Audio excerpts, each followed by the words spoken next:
우리 찾을 말씀은 마가복음 1장 16절에서 20절까지 말씀입니다. 마가복음 1장 16절에서 20절까지 말씀. 네. 우리 짧은 말씀이니까 다 같이 우리 한 목소리로 합독해서 읽도록 하겠습니다. 갈릴리 해변으로 지나가시다가 시몬과 그 형제 안드레가 바다에 금을 던지는 것을 보시니 그들은 어부라. 예수께서 이르시되 나를 따라오라. 내가 너희로 사람을 낚는 어부가 되게 하리라 하시니 곧 그물을 버려두고 따르니라. 조금 더 가시다가 세베대의 아들 야고보와 그 형제 요한을 보시니 그들도 배에 있어 그물을 깁는데 곧 부르시니 그 아버지 세베대를 품꾼들과 함께 배에 버려두고 예수를 따라가니라. 아멘. 오늘 함께 살펴볼 본문은 예수님께서 첫 네 제자를 부르시는 그런 장면에 대해 말씀하고 있습니다. 그런데 바로 이러한 모습이 당시 문화적 관습에서 볼 때는 아주 이례적인 그러한 사건이었습니다. 왜냐하면 당시에는 보통 제자들이 스승을 찾아가서 자신을 제자로 삼아달라라고 부탁을 하였지, 바로 오늘 본문과 같이 스승이 제자들을 먼저 찾아가는 그러한 경우는 잘 없었기 때문입니다. 더군다나 예수님께서 제자로 삼으시기 위해 부르는 이들은 어떤 사람들입니까? 우리가 본문 16절에 보면 갈릴리 해변으로 지나가시다가 시몬과 그 형제 안드레가 바다에 금을 던지는 것을 보시니 그들은 어부라 라고 말씀하고 있는 것처럼 그들은 어떤 사람들이었습니까? 바로 갈릴리 어부들이었습니다. 자, 먼저 갈릴리는 어떠한 지역이냐? 그곳은 아주 비천하게 여김을 받으며 조롱받는 그러한 땅이었습니다. 우리가 이스라엘 지도를 보면 갈릴리는 팔레스타인 북쪽에 위치한 곳으로 예전부터 이방인들의 침략이 잦았기 때문에 그곳에는 혼혈인들이 많이 살고 있었습니다. 또 게다가 수도와 떨어져 있는 산악지대이다 보니까 당시 혁명가나 반란자들이 주로 활동하는 곳이 바로 갈릴리 지역이기도 하였습니다.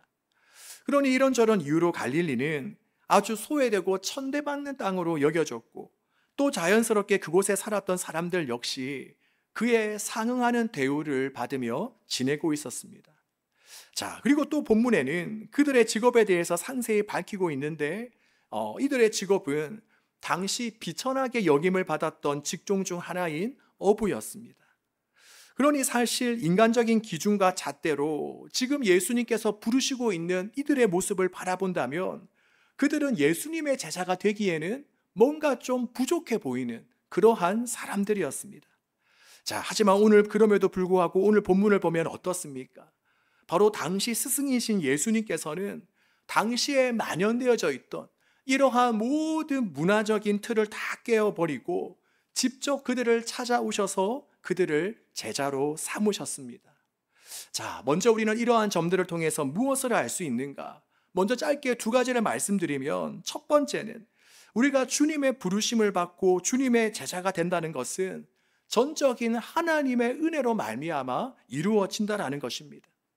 결코 우리가 남들보다 영적으로 더 민감하거나 깨어 있어서 주님 앞으로 나온 것도 아니고, 또 나에게 충분한 자격이 있어서 주님이 나를 찾아오신 것도 아니라는 것입니다. 바로 우리 모두는 다 우리의 능력이 아닌 주님의 은혜로 부름받은 그러한 자들이라는 것입니다. 그러기에 이러한 은혜를 받은 우리는 어떤 마음과 어떠한 태도로 살아가야 되겠습니까? 바로 누가 잘났고 누가 못났고 우리가 비교할 것도 없이 그저 자격 없는 나를 불러주신 하나님께 날마다 감사하며 살아가야 되지 않겠습니까? 그래서 바라기는 우리 예전사 청년들 모두가 다 날마다 나를 불러주시고 하나님의 자녀 삼아주신 하나님께 감사하며 살아갈 수 있기를 소망합니다. 자, 아마 여러분들이 각자 가고 싶은, 취업하고 싶은 또 회사가 있을 것인데, 만약에 내가 스펙이 되지 않음에도 불구하고 그 회사 사장님이나 회장님이 나를 불러서 택해 준다면 얼마나 고맙겠습니까? 아마 그 회사를 위해서 충성하지 않겠습니까? 그런데 하물며 정말 그것보다 더 자격 없는 우리를 하나님께서 불러주신 것에 대해 우리가 날마다 감격하며 살아갈 수 있기를 바랍니다. 자, 그리고 또 두 번째로 본문에 나타난 바로 이러한 예수님의 부르심을 통해서 우리가 깨닫게 되는 것은 무엇이냐? 바로 우리가 주님의 사명을 감당함에 있어서는 결코 우리의 어떠한 약점이나 결점, 부족함도 전혀 해가 되지 않는다는 것입니다. 우리 주님께서 사람을 택하신 기준과 그 원인이 무엇입니까? 바로 고린도전서를 보면 주님은 세상의 미련한 자들을 택하사 지혜 있는 자들을 부끄럽게 하시고, 또 세상의 약한 자들을 택하사 강한 자들을 부끄럽게 하시며, 또 세상에 멸시받는 자들과 천한 자들과 없는 자들을 택하셔서 있는 자들을 패하려 하시는 분이 바로 예수님이시다라고 말씀합니다. 그러기에 이것은 우리들에게도 그대로 적용됩니다.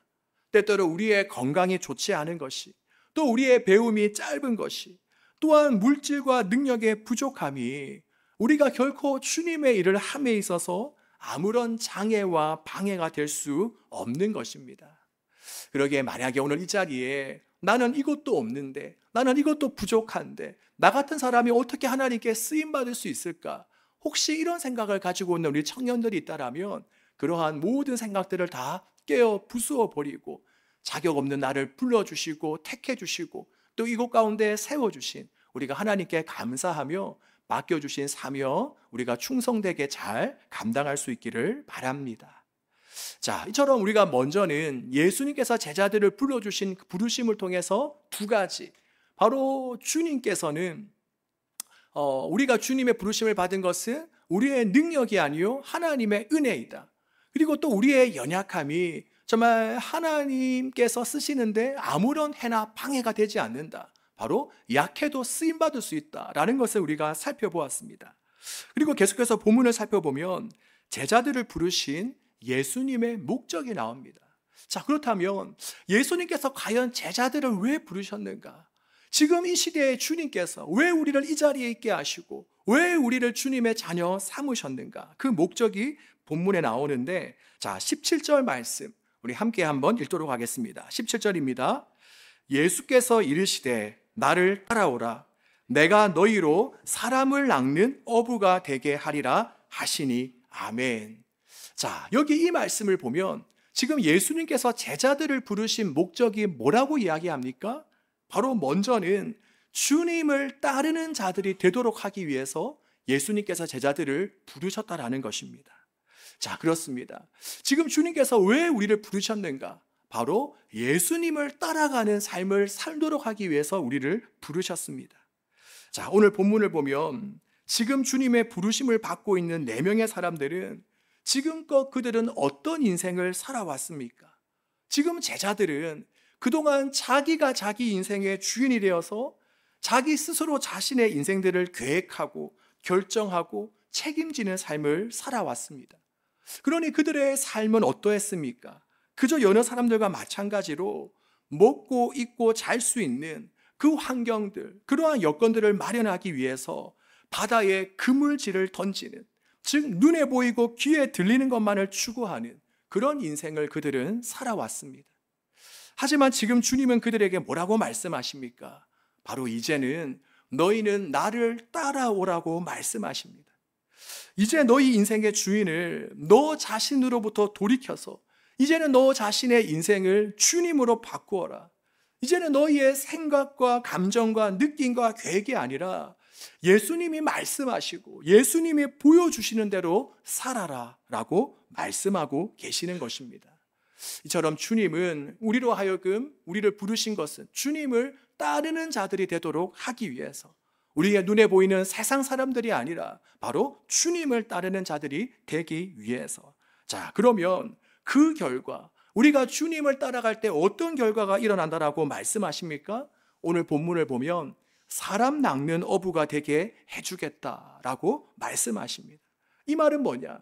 더 이상 육신의 배부름만을 위해서 그물을 던지며 살아가는 존재가 아니라 매일 나의 욕심과 욕망의 그물질을 던지는 인생이 아니라 바로 천하보다 귀한 영혼을 붙잡고 살리는, 정말 이 땅에서 가치 있고 귀한 것을 위해 그물을 던지는 그러한 존재가 되게 해주겠다라고 말씀하시는 것입니다.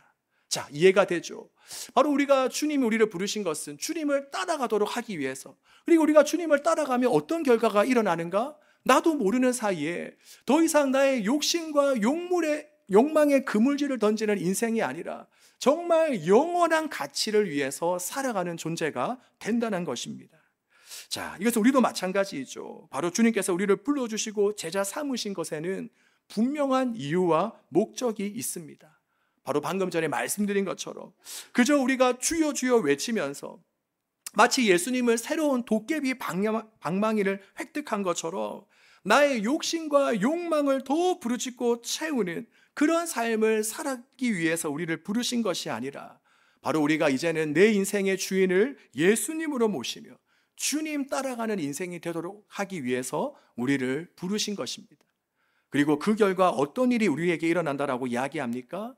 바로 우리가 나를 불러주시고 나에게 은혜와 사랑을 베풀어 주신 그 주님 바라보며 주님을 따라가는 그 사이에, 그냥 주님을 졸졸졸졸 따라가는 그 사이에 우리는 나 자신도 모르는 사이에 바로 더 이상 배부름을 위해서, 욕심을 채우기 위해서, 그래서 욕망의 그물질을 던지며 살아가는 존재가 아니라 이제는 영원히 빛나는 가치를 붙잡고 살아가는 그러한 존재로 변화되게 된다는 것입니다. 자, 여러분, 그렇다면 그동안 우리의 모습을 한번 돌아보았으면 좋겠습니다. 과연 지금 우리들은 이러한 예수님의 부르심과 계획, 그 목적대로 살아가고 있는지, 지금 저와 여러분은 어떤 인생을 우리가 살아가고 있는지, 그저 내 욕심, 내 욕망을 따라가고 있는지, 아니면 주님을 따라가고 있는지, 또한 육신의 정욕과 안목의 정욕을 채우기 위해서 오늘도 끊임없이 세상의 바다에 욕망의 그물질을 하는 인생을 살고 있는지, 아니면 정말 주님 안에서 영원한 가치를 건져 올리는 삶, 바로 천하보다 귀한 한 영혼을 살리며 주님께 돌아오게 하는 삶, 또 영원한 하나님의 나라를 세우고 확장해 나가는 그런 일을 하고 있는지 우리가 한번 우리 자신을 돌아볼 수 있기를 소망합니다. 우리 인생길에는 두 가지 길이 있습니다. 바로 하나는 내 욕심과 욕망을 채우는 길이고, 또 다른 하나는 영원한 가치를 붙잡고 하나님의 사명을 쫓아 살아가는 것입니다. 자, 그렇다면 지금 저와 여러분은 과연 어떤 길을 선택하여 지금까지 걸어왔습니까?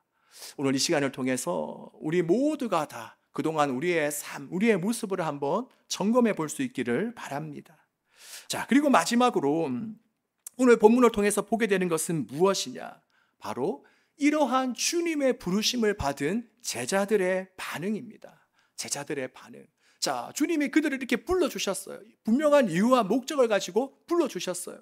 그 부르심 앞에서 제자들은 과연 어떻게 했는가? 자, 18절, 20절 말씀을 보겠습니다. 자, 먼저 18절을 보면 이렇게 나와 있죠. 곧 그물을 버려두고 따르니라. 자, 20절 말씀은 우리 함께 한번 읽어보겠습니다. 20절입니다. 곧 부르시니 그 아버지 세베대를 품꾼들과 함께 배에 버려두고 예수를 따라가니라. 아멘. 자, 먼저 18절은 예수님의 부르심을 받은 베드로와 안드레의 반응이고, 또 20절은 예수님의 부르심을 받은 야고보와 요한의 반응입니다. 자, 그런데 이 서로 다른 이 네 명의 반응은 어떻습니까? 이 네 명의 반응은 버려두고 예수님을 따랐다라고 동일하게 말씀하고 있습니다.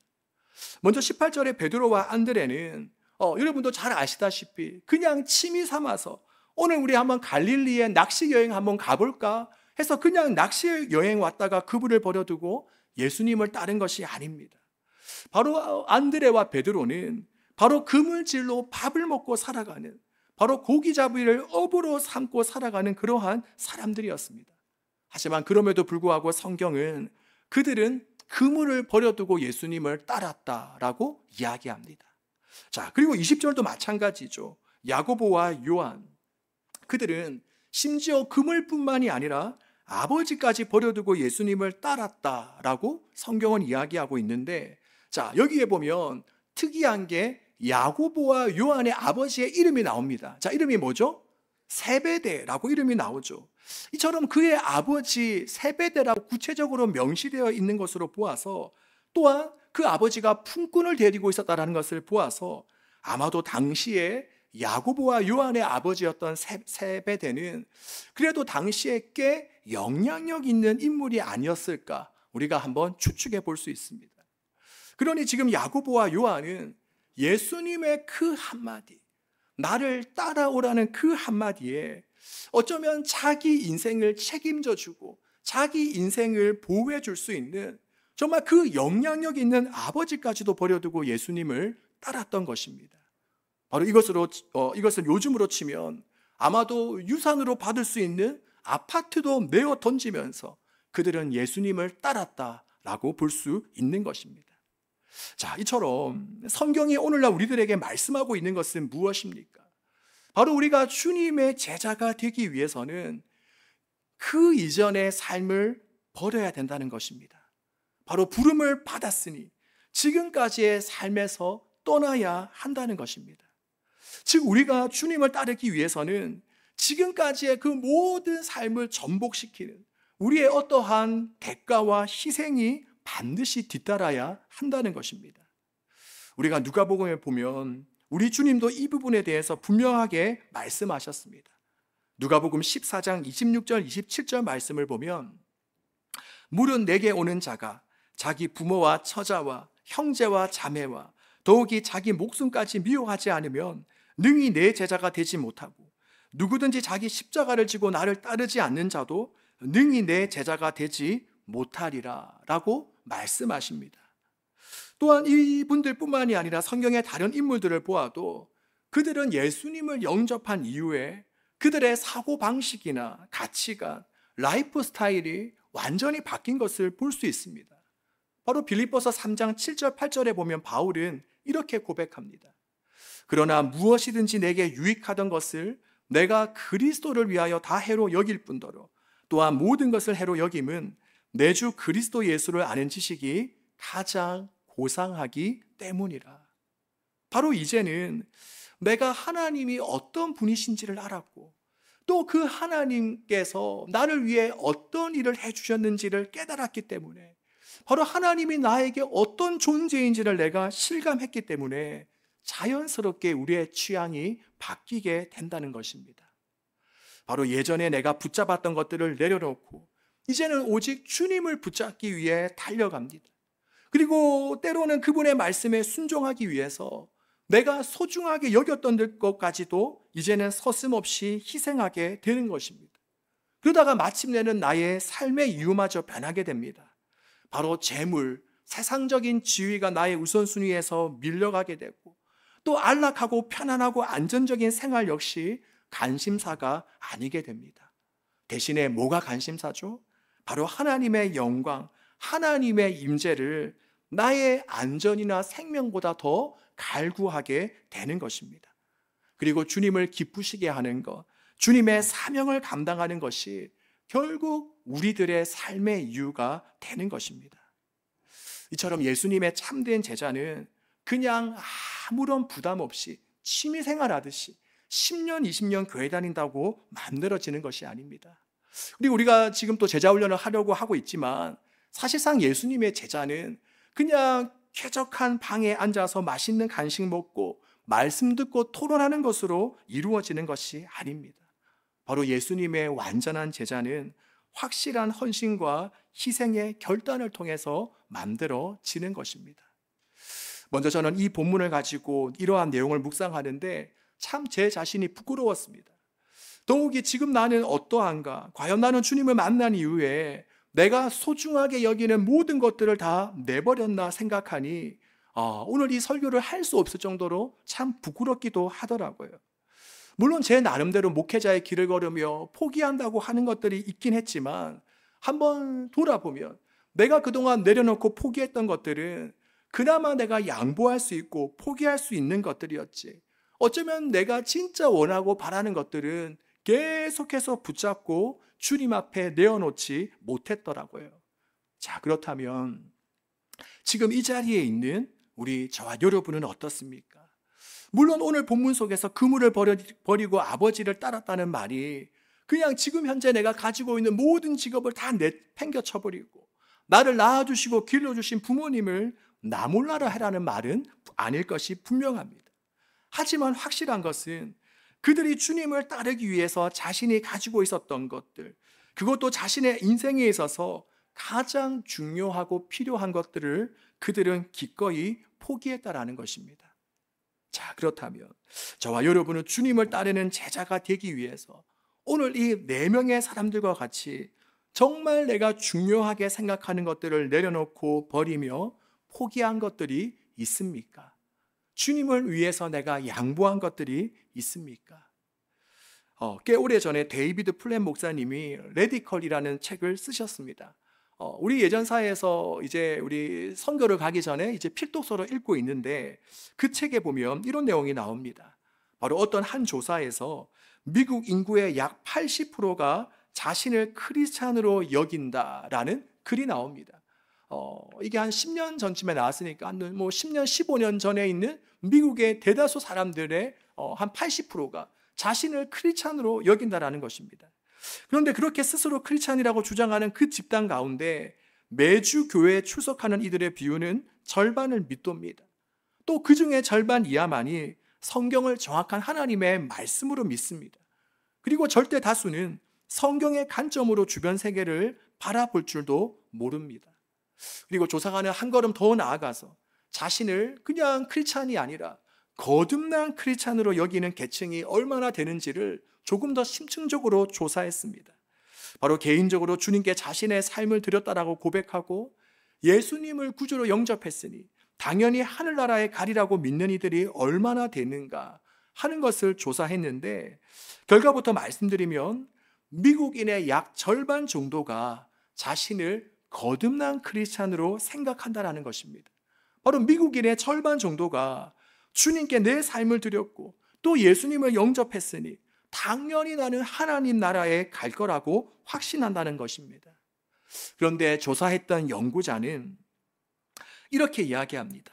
이렇게 자신이 거듭난 크리스찬이라고 자부하는 그들의 실제 사고방식과 라이프 스타일은 주변 세계 사람들과 별 차이가 없었다.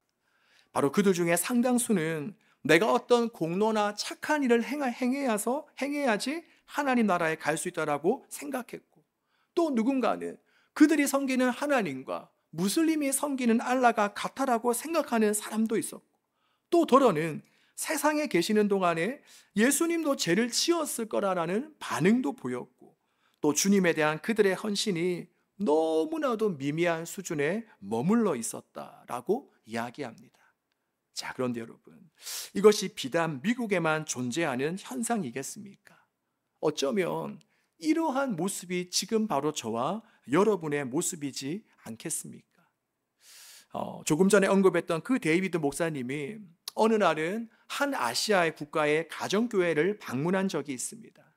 그 가정교회가 있는 곳은 어느 시골 마을의 은밀한 곳이었는데, 그 마을 대부분의 허름한 집들은 사실상 우상 숭배의 본거지와 다를 바가 없었습니다. 오래도록 악마적인 미신에 사로잡혀 살아온 탓에 사람들은 그런 대로라도 먹고 살려면 온갖 귀신들의 비위를 다 맞춰야 된다라는 그런 생각을 가지고 살았습니다.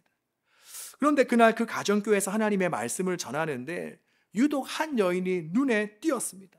말씀을 전하는 내내 한 번도 한눈을 팔지 않고 열심히 귀를 기울였습니다. 그리고 역시나 집회가 끝나갈 무렵에 그 여인은 예수님을 따르고 싶다라는 자신의 마음을 데이비드 목사님에게 밝혔습니다. 그리고 다음날 이 자매는 그 가정교회 담임 목사님과 데이비드 목사님을 불러서 평생 자신이 섬기던 잡신들이 집안에 가득한데 죄다 다 버리고 싶다라는 말씀을 하였습니다. 그래서 그 두 목사님이 여인의 집에 방문을 했는데 막상 현실을 대하니 정말 기가 막힐 지경이었습니다. 너무나도 좁은 자그마한 집이었는데 벽마다 귀신을 그린 붉고 검은 포스터가 붙어 있었고, 또 마룻바닥이며 테이블 위며 정말 곳곳에 마귀의 형상을 한 진흙 인형이나 목상이 자리 잡고 있었습니다. 그래서 두 목사님과 이 여인은 벽에 붙은 그림들을 다 떼어내고, 또 신상이란 신상들은 죄다 다 끌어내면서 마당에서 모든 것을 다 불태웠다라고 이야기를 합니다. 여러분, 저는 이러한 내용을 읽으면서 이런 생각을 하였습니다. 그래, 우리가 예수님을 믿는다는 것은 바로 이런 거구나. 바로 예수님만이 나의 유일한 구원자요 하나님 되신다는 것을 내가 믿고 깨닫는 순간, 그동안 우리는 내가 붙잡고 내가 사랑하고 나를 지켜주고 나를 행복하게 해준다고 생각했던 그 모든 것들을 다 제거하는 것, 불태우는 것, 이것이 바로 참된 그리스도인의 삶이구나라는 생각을 하게 되었습니다. 자, 그렇다면 지금 저와 여러분의 마음의 집은 어떻습니까? 만약 지금 예수님께서 우리 마음에 오셔서 우리의 마음의 집을 방문하신다면 뭐라고 이야기할까요? 정작 우상들에게 절하거나 자신들을 섬기지 않지만 우리 마음의 집, 지금 저와 여러분 마음의 각자의 집에는 불태워야 할 그러한 우상들이 자리 잡고 있지는 않습니까? 내가 더 많은 것을 소유하고 싶은 소유욕, 또 내가 인류대학, 또 좋은 회사, 승진하는 것에 혈안이 되어 있는 태도와 자세들, 또 사람에게 인정받고 남들이 자신을 알아주기를 바라는 간절한 마음들, 또 나의 기분과 나의 고집, 나의 주장, 나의 입장만을 내세우려 하는 내가 주인된 모습들, 이것들이 다 우리가 버려야 될 우상들이 아니겠습니까? 주님은 결코 영적 세계에는 중간지대가 없다라고 말씀하셨습니다. 누가복음 16장 13절에 보면 집 하인이 두 주인을 섬길 수 없나니 혹 이를 미워하고 저를 사랑하거나 혹 이를 중히 여기고 저를 경히 여길 것임이니라. 너희는 하나님과 재물을 겸하여 섬길 수 없느니라. 즉 우리가 예수님을 택하거나 세상을 택하든, 우리가 예수님을 택하거나 우상을 택하든 둘 중에 하나만 있지 타협은 있을 수 없다라는 것입니다. 이 시간 우리의 마음을 돌아보며 결단할 수 있기를 바랍니다. 내가 누구를 섬기며 누구를 위해서 살아갈 것인가? 내가 무엇을 붙잡고 내가 어떠한 삶을 살아갈 것인가? 오늘 이 시간을 통해서 우리가 찬양하고 기도하면서 우리가 한번 결단하고 주님 앞에 거룩한 다짐을 하는 이 시간 되어지기를 간절히 소망합니다.